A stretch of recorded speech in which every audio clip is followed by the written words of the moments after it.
તેના પાસે 50 થી વધારે લક્ઝુરિયસ કાર હતી, 250 થી વધારે રિક્ષાઓ હતી, ઘોડાઓ હતા, પક્ષીઓ હતા અને તેનું એક સામ્રાજ્ય હતું।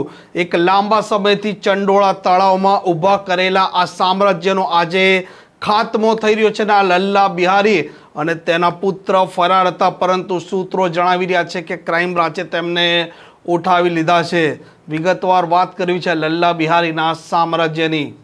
વૈષ્ણવજન તો તેને કહીએ જે પીડ પરાઈ જાનાને રે। નમસ્કાર, આપ જોઈ રહ્યા છો નવજીવન ન્યૂઝ। હું છું આપની સાથે તોફિક ગાંચી। અમદાવાદના ચંડોળા તળાવમાં વર્ષ 2010 થી વર્ષ 2024 સુધી 1,10,000 સ્ક્વેર ફૂટ જે જમીન હતી તેના પર ગેરકાયદે ઝૂંપડપટ્ટીઓ બની ગઈ હતી। એના ચંડોળા તળાવ વિસ્તાર છે તે મિની બાંગ્લાદેશ તરીકે ઓળખાઈ રહ્યું છે। આજે વહેલી સવારથી જ પોલીસના કાફલા સાથે ડિમોલિશનની પ્રક્રિયા ચાલુ થઈ છે, પરંતુ એક નામ ખૂબ ચર્ચાઈ રહ્યું છે અને તે નામ છે લલ્લા બિહારી ઉર્ફે મહેમૂદ પઠાણ। આ મહેમૂદ પઠાણ લલ્લા બિહારીનું તેનું અમદાવાદના સામ્રાજ્યમાં ચંડોળા તળાવમાં એક પોતાનું સામ્રાજ્ય હતું, જેમાં 250 થી વધારે રિક્ષાઓ હતી। તે ત્યાં રહેતા લોકોને ભાડે આપતો હતો। ત્યાં પાર્કિંગનું સ્ટેશન તેણે બનાવ્યું હતું, તેની પર તે વસૂલી કરતો હતો।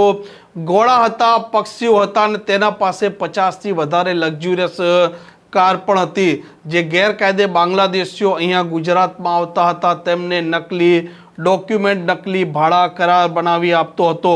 આ લલ્લા બિહારીનું સામ્રાજ્ય હતું। તે સામ્રાજ્યના અંતની શરૂઆત આ ગુજરાતની અને અમદાવાદની પોલીસે જ કરી છે। તેનો આલિશાન અને વૈભવી બંગલો હતો અને તેણે જે પ્રકારે આ સામ્રાજ્યમાં એક પોતાનું સામ્રાજ્ય ઊભું કર્યું હતું તેના અંતની શરૂઆત થઈ છે અને તેના દ્રશ્યો પણ તમે જોઈ રહ્યા છો। અમદાવાદના પોલીસ કમિશનરે આ લલ્લા બિહારી અને ચંડોળા તળાવના સામ્રાજ્યને લઈને વાત કરી છે। લલ્લુ કરીને એક લલ્લુ બિહારી નામથી ઓળખાય છે।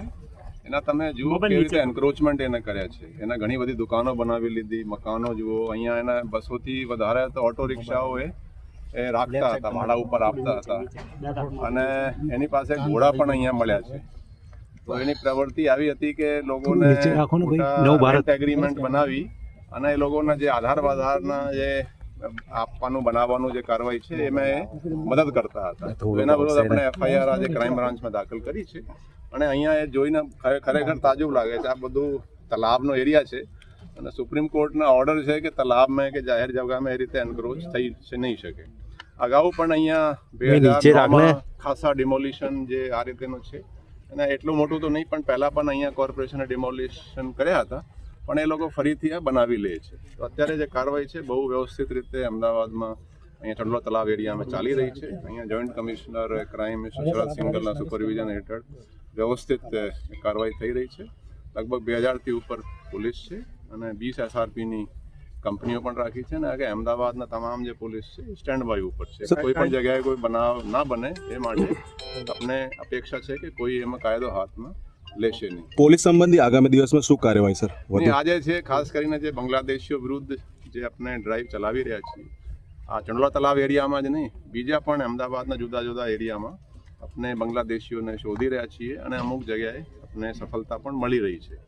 અત્યાર સુધી એ ખાસા નંબર આપણે મળી ગયા છે। લગભગ 190થી ઉપર બાંગ્લાદેશીઓ આઈડેન્ટિફાઈ થઈ ગયા છે। હવે એના ડિપોર્ટેશનની કાર્યવાહી પોલીસ હાથ ધરશે। લલ્લા બિહારીની અપડેટ શું છે અત્યાર સુધી? લલ્લા બિહારીના જે FIR થઈ ગઈ છે એના અત્યારે એના વિરુદ્ધ જે કાર્યવાહી છે એના સાથે કોણ કોણ સાગરીતો હતા, કોણે બધા કરાવતા હતા, બીજી કોની સંડોવણી છે એ ક્રાઇમ બ્રાન્ચ તરફથી ઊંડાણથી તપાસ થશે અને જે કોઈ મળશે એમાં આરોપી તરીકે તો એને પોલીસ કાર્યવાહીના વિરુદ્ધ કાયદેસર કરશે।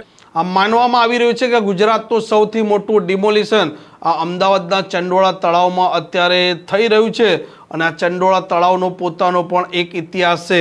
માનવામાં આવે છે કે આ ચંડોળા તળાવમાં રહેનારા જે લોકો છે તે મોટા ભાગના ગેરકાયદે બાંગ્લાદેશીઓ છે અને ત્યાં ગેરકાયદે પ્રવૃત્તિ છે તે પણ ફૂલી ફાલી હતી અને તેમનો ગોડફાધર હતો આ લલ્લા બિહારી।